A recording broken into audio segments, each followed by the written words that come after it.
If you don't know me, I'm Stephanie. If you can't tell by the accent, I'm originally from the US, but I just moved to Berlin via Amsterdam. I lived in Amsterdam for about 4 years, but I just moved to Berlin, so if you're in Berlin and want to say hi, come say hi to me, because I need to make new friends there.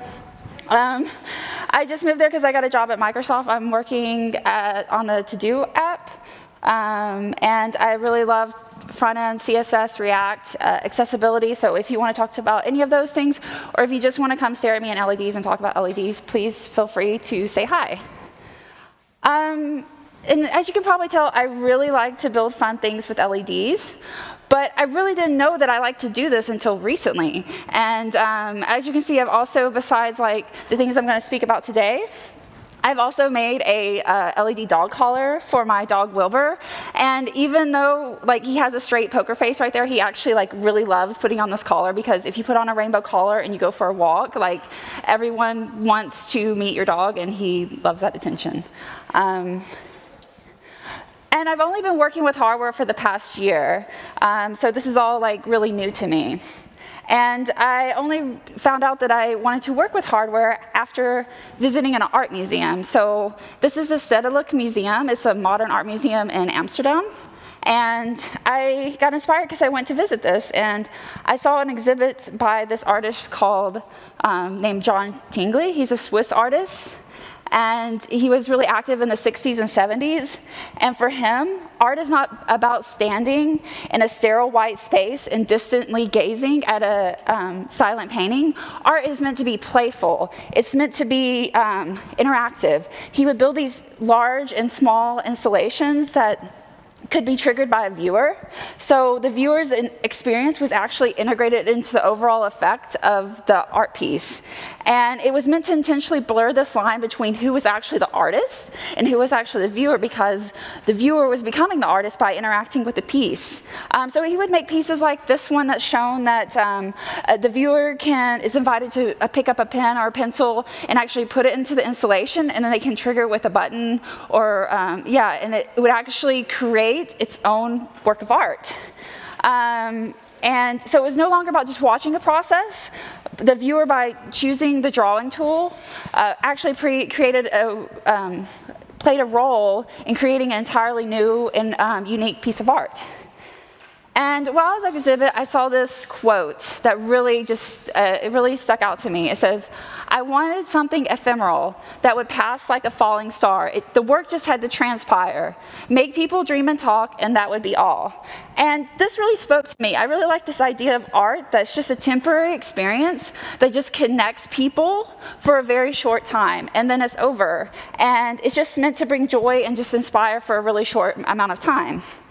And with that, it really got me thinking how I could use my skills as a software developer and use that skill set and make my my own interactive art experience like that with tech. And I was really excited, but also, when I lived in Amsterdam, I had a really tiny studio apartment, and I didn't have room to create actual big physical pieces of art. So I started thinking about other ways I could manage this and apply the same idea of interactivity to the most accessible form of expression I could think of, which was my clothing, because clothing's portable, it doesn't take up much space, and I can just wear it out. So this is actually, I wanted to show you the whole outfit that I actually created, even though I'm just wearing pieces, and I actually made a new piece for this conference for y'all. So I wanted to create this really complete, cohesive look that would be interactive via a web app. I wanted all the pieces not to be like mismatched, just throwing LEDs on things. I wanted it to be kind of a bit couture. And I was really interested in the interactions that might occur when people don't just see me as a person wearing LEDs on my clothes, but they realize that they can interact and determine what color they want to see and what programs they want to see. They have full control over something, and I don't have any control over it. So I came up with a project plan. So first, I was going to create a web app, just a simple page where people could pick colors and pick a couple of different pre-programmed programs, and it would just be sent to my clothing. Then I actually needed to, this was the hard part, actually building the clothing. So I needed LEDs, and I needed to hide LEDs and hardware in clothing. And the next step to bring it all together is I needed a way to communicate between the web app on a phone to my pieces of clothing. And I had used this library before. Maybe you've heard of it. It's called Socket.io. It's one of my favorite libraries because communication, this is how I actually handled the communication between the app and the clothing. It's just an event-based messaging library, but what's really cool about it is it works in all, works on a lot of different types of hardware. It works in all browsers. And so it was really easy to integrate this library into my web app and then also in my clothing, the program running on my clothing. And then I would just need to create a Socket.io server that sits in the middle of them in the cloud, and it would just like relay those messages from the app to my clothing. So I had this plan, and I thought I was really organized, and it was probably the most organized personal project I've ever thought of. But I actually faced a lot of challenges. A lot of my challenges were hardware related, like wiring and soldering was not something I was really familiar with. I had made some little LED earrings by following a tutorial before, but that was about the extent of my making. I had never like independently come up with a project, so it was really ambitious. But really building stuff like at your job and in personal projects is just about iteration. I had a lot of setbacks that made me unsure of my abilities. Even like this past weekend making this headpiece, I had a lot of setbacks and got really unsure of my qualifications. But the thing is really just try to like pick yourself back up from that and just keep moving on and debug, and you can always try to figure out what you did wrong and you can fix it. So I had a lot of iterations in my project, so I want to start at the starting point when I started building. So like I showed earlier, I wanted to create a simple web app where users would choose a color and a program. There would be a Socket.io server deployed that just make that with like Node.js, just JavaScript, and that would relay the messages. And the web app and the server I could just deploy on Heroku. And then I would just need to make the clothing and then write the code in the clothing that it can receive those messages. And since I kind of felt like I felt pretty comfortable with the web and the server aspect of the project, I was really just more focused on figuring out the hardware bit. So for hardware, I really needed to find something that had a small footprint, since this would be like a necklace, an umbrella. I didn't need a huge like microcontroller board. I needed something really small that would be discreet, that would look like it would just blend in with my clothes. It needed to be durable because I'm taking clothes on and off, and I don't need it to break the first time I wear it. And I also wanted Wi-Fi because that's how I was going to connect to that server to get those messages from the web app. So I chose an Arduino, and I in particular chose the Adafruit Feather Hiza. It's a really popular board. That's the main reason I chose it. It's small, it has Wi-Fi built in, and just people really love this board, so there's a lot of tutorials and easy to troubleshoot. So that's why I went with that. And then I jumped into the building phase. And if you've never built, I'm going to demystify, it's not a glamorous process at all. It's actually me like crouched on the floor, soldering and just like massive wires and then plugging things in and hoping to God that you soldered them right, that the lights come on. It's not very glamorous at all. And if you're interested in getting started making, I really, really suggest using a program called Fritzing. You can make these, you can import like libraries for components and the different things you're going to use, and then you can make these wiring diagrams, which saved my life because this was like my roadmap when I was building, because it gets really hairy when you just have wires everywhere on the floor, and this kept my sanity. So I really recommend that if you're going to start building yourself. So then I was ready to go out into the world, and I wanted to interact with people, but I didn't want to explain my project to them. I wanted them to have this joy of discovery themselves. So I had these cards printed that just simply said, my outfit is interactive, and it had a URL address, so they could just kind of figure it out themselves. I didn't want to, I didn't want to explain my project to them and take that kind of joy away from them. So my first outing is in Amsterdam in December. They have a lighted bike ride, which is a lot of fun. People throw just LEDs on their bikes, but I had this whole outfit made up. And I was really, really excited to actually take it out and see how the public responded to it. But I'm going to show you a little video clip. And what you can see is right there, that green light. That is not supposed to happen. That was my skirt rebooting. See, yeah, all the other programs are in sync. They're all in sync right here. And then it crashes, and then it reboots, and they're out of sync. And I was just mortified by this, whereas everyone else thought my outfit was amazing, but all I could see that it kept, no, I was like apologizing the whole time. I'm sorry, my skirt, everything just randomly kept crashing, but they didn't care. They just saw lights. They thought it was how it's supposed to be. But for me, this was like a super fail.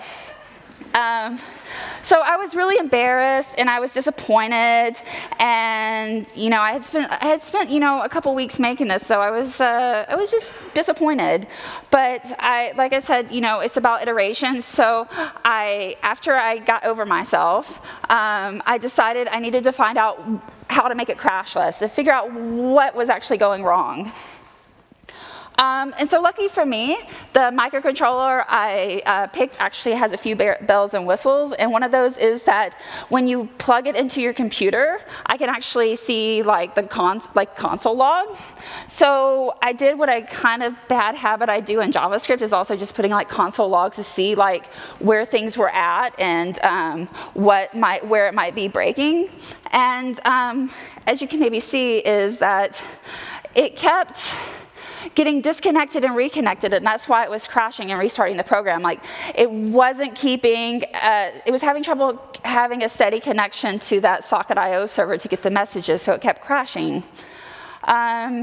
So even though I really am a fangirl of socket.io, it's really great for the web, but I started thinking about hardware, and hardware is a bit different than the web.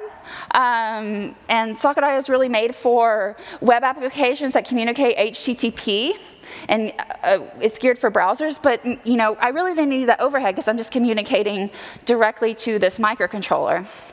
So yeah, just because a library is available doesn't mean it's necessarily the best solution. So I just kind of took a step back and thought about, tried to figure out, since I'm also new to hardware, what really I need to be considering when coding for hardware and these communication issues. So resources are really at a premium. These are really small boards, and I just really needed to minimize overhead and how much memory it might be using, and just keep things really lean.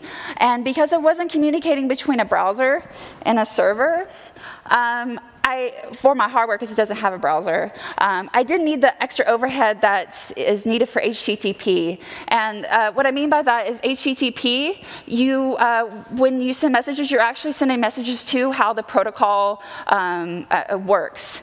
So I really needed to figure out like a bare minimum, but also easy to implement alternative messaging library. And this is when I found out about MQTT. It's just an IoT messaging connectivity protocol, and it's been around since 1999. So it wasn't like a new discovery. It was new to me, but it's been around.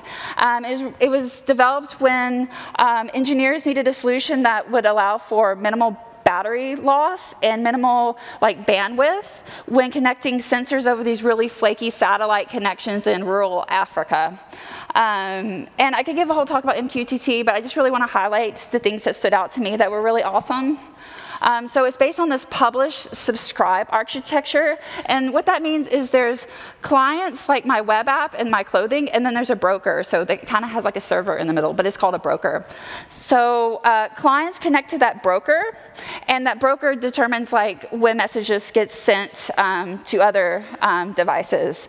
So and when a client connects to that broker, it subscribes to a topic. So like in this example, it can subscribe to the topic lights, my clothes will. And then when the web app publishes a message under that topic, then the clothing will receive it. So, and what's really cool is that the publisher and subscriber, because of the broker, don't need to know about each other. They don't have to run at the same time. And operations on both components are not halted during publishing and receiving. It's really lightweight. It's transport over TCP, and that means in comparison with other protocols like HTTP, it doesn't load the network with the transfer information, which is just necessary for the functioning of the protocol. It's really just sending the messages, and by that small overhead, it only takes 2 bytes. Is really great for IoT because it just is not requiring it to have to receive big amounts of information. So it really works if you have like a flaky connection and things. And it has like a really readable spec. I know reading specs aren't the most exciting thing, but it really just uses 5 verbs to describe actions, and there's basically 5 verbs in MQTT. It's connect, disconnect, publish, subscribe, and ping, and that's really it. So that really appealed to me as well. And so I decided I was going to rework my app and hardware and server setup and use MQTT in place of Socket.io and see if that solved my problem. So I started with the web app, and now is the part I'm going to show a little bit of code, but it's just JavaScript and some Arduino code, so I promise it's not too bad. So I use this library for the web app called MQTT.js. It's a client library for this protocol, and it's written in JavaScript for Node.js and also for the browser. So in my client, I just require this package, then I create a client that connects to the broker, and for connecting to the broker, I just tell it the URL where the broker's at.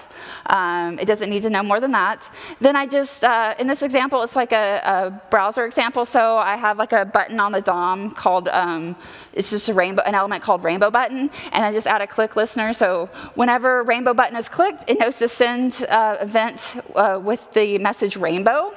And then it just publishes that under the topic lights and the payload rainbow. And it can really be that simple of a message.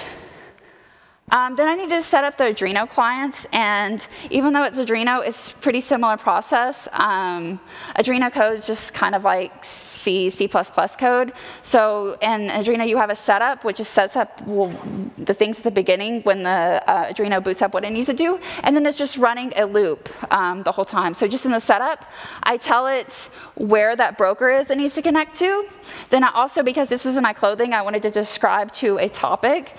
So I subscribe it to lights. And then it's just basically, in the loop, it's just waiting to receive a message. And when it receives a message, then it can run the on-call message and run that and figure out what it needs to do with that message. Yeah, so everything was going really smoothly, so I had set up the clients, but then I needed to set up the broker to actually get it to work.